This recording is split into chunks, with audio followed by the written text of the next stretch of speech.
What's up, guys, and welcome back. Happy Thursday. We have our first balance patch in the month of May, giving some nice underplayed cards, some quality buffs. In fact, one is going to be going from a good card to freaking great. Let's go ahead and start right there. Luke Cage is getting buffed, and he's already extremely underrated and underutilized. He brings a lot of value to the decks that he belongs in. Typically, he makes up for his low stat line with all of his negative power preventions, but he just got even better. They're going to be adding +1 to his stat line, essentially doubling his power. Now, guys, this comes at a perfect time because at the end of May, High Evolutionary is about to drop, and what this means is all these decks and cards are designed to push negative power on your side of the board to help them boost up different effects that they'll have in hand. Now, Luke Cage can prevent all of this, and at the same time, he's also going to give a massive boost to Cerebro 2. We can now reliably slot in Hazmat into these decks, as Luke Cage can be depended on to prevent negative power going to your Cerebro cards, and at the same time, he's going to receive the nice little bonus himself. Now, on paper, outside of just being like super yoked, Luke Cage might seem a little underwhelming, but now with the extra power, combined with all the locations and cards, check out this graphic. This is everything that he affects. Now, he's going to help out cards like Typhoid Mary just be one of the best 4-cost drops in the game with reliable 10 power and preventing all that negative spread. But at the same time, he's like the 2-power king, guys. Hazmat, you already know the synergy there, but Lizard, after the recent nerf, can definitely rely on Luke for dependable 5 power. And then Scorpion, obviously, is going to be useless against you when Luke is out on the field. But some other more slept-on kind of cheeky combos you can do is Valkyrie and Shadow King.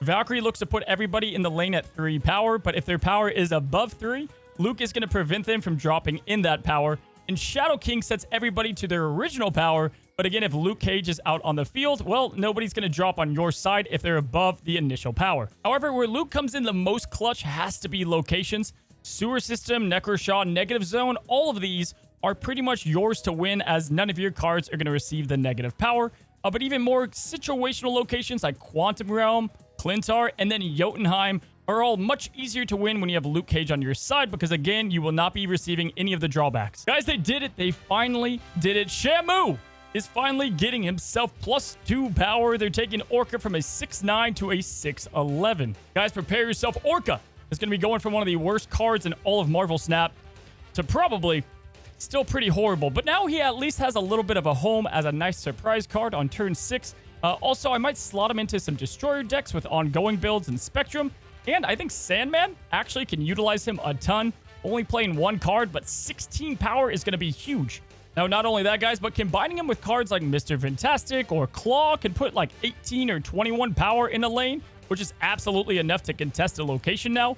And look to play him on locations like Throne Room, Space Throne, Negative Zones, and Warrior Falls. They're all going to be pretty advantageous for Free Willy. Now, guys, this is a little bit of a smaller OTA, but I love it because they're addressing, again, just underutilized cards. And our last card is one that I love, but I could never justify putting him into any decks, and that is the Collector. He'll be getting a nice +1 power as well, taking him from a 2-1 to a 2-2. Now, this should be nice, guys. He has a lot of great synergy with tons of popular cards out there at the moment. And double-up decks with Moon Girl, Double She-Hulks are extremely popular at the moment. And obviously, he's best friends with Devil Dinosaur, so I think he'll have some nice builds. Now, as you guys know, I'm like the biggest Agent Coulson fan in all of Marvel Snap.